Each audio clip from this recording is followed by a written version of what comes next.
in the middle of your nest. Then at best, you get bored. They go straight on the lake. I can see him through the rushes all the time, feeling I'm just ignored. I won't pretend that this is all his doing. I'm a sucker for the billing and the cooing. But when you hear that pitter-patter of tiny feet, it doesn't matter how long I have to sit here minding my brood.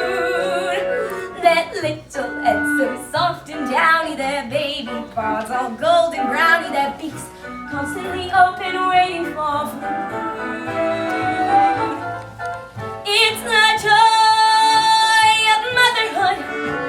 Those little ducklings walking round and round line.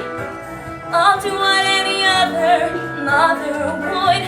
Just try to do my best at bringing up mine. It's the joy of motherhood.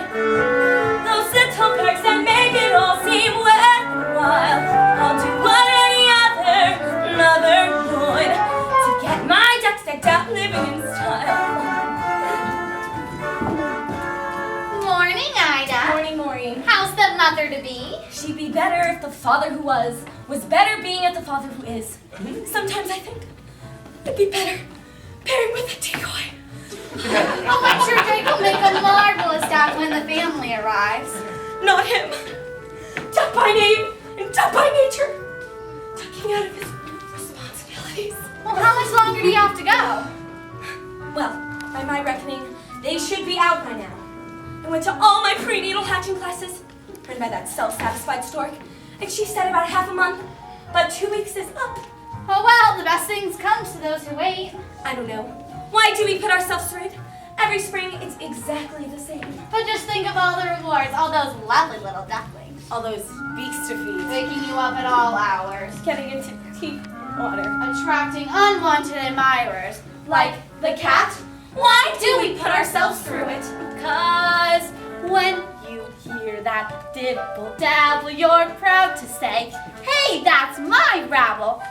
Watch their maiden voyage out from the bay.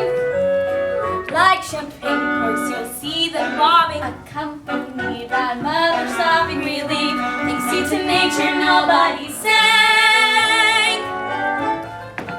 It's the joy. Oh, prepare yourself, Ida.